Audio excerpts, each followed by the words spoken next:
everyone. Considering how many comments I get that basically say, fuck Ukraine, defund Ukraine, why do we care about Ukraine? I thought I would make today's report all about not Ukraine. I'm going to make it about you, the US citizens, because I would like to honor people who leave such comments on my videos and answer their question of why should we give a shit about Ukraine. I am going to touch upon some of the stuff that is about Ukraine. Sorry guys, for people who actually care. So sit tight, it's coming. So there's now some intelligence that Russia is supplying North Korea with capabilities for large-scale production of two kinds of drones. And I'm sure South Korea, Japan, and other countries in the region are not thrilled about this. This is in addition for other technologies and bits of research Russia has already been sharing with North Korea. The repatriation of bodies of the soldiers has commenced. So far, we're at 1,200, over 1,200 soldiers. That's 1,200 families that get at least some kind of closure. Although, as somebody coming from the family who had lost a soldier in this war, I can tell you it is a very small comfort. And from the news of Russian democracy, a Russian politician faces house arrest after calling Ukraine war bloody chess. So this man, Lev Schlossberg, who is an opposition politician, was arrested for basically calling Ukrainian war what it is. Remember, he didn't do anything.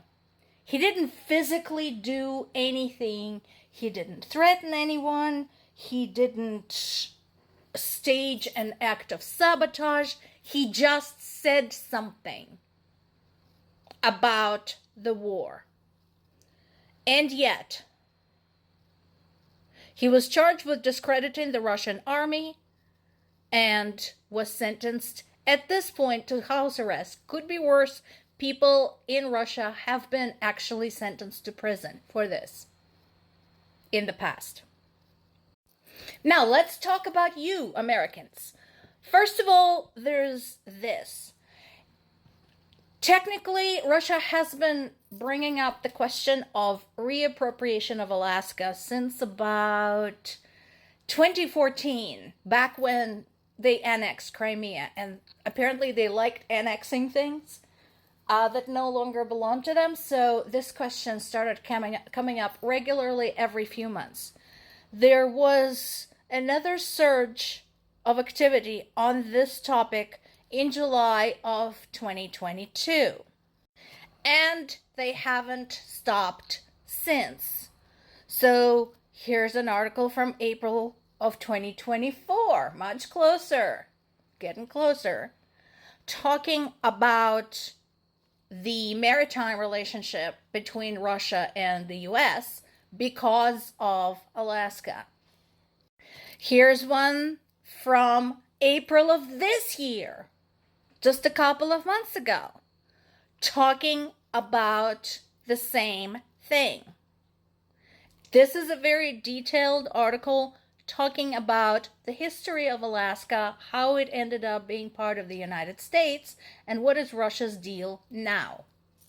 Now, Putin's statements about Alaska were so frequent, that or those of his mouthpieces, that United States State Department actually had to make a statement back in January of 2024 to say, no, he's not getting it back. We're not doing this. But that didn't stop Russia from bringing it up. Concerns about military security around the Arctic circles continued. This is April of this year, a couple of months ago. as Russia and US continued squabbling over that area because the ice is melting and now the shipping routes are opening, which means US can find a Russian naval ship in its backyard at any time, and not just ships.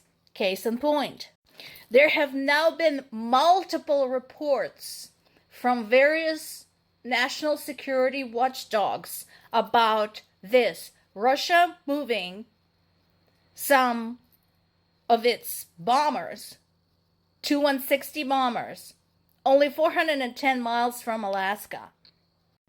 In case you're wondering, 410 miles is not that far.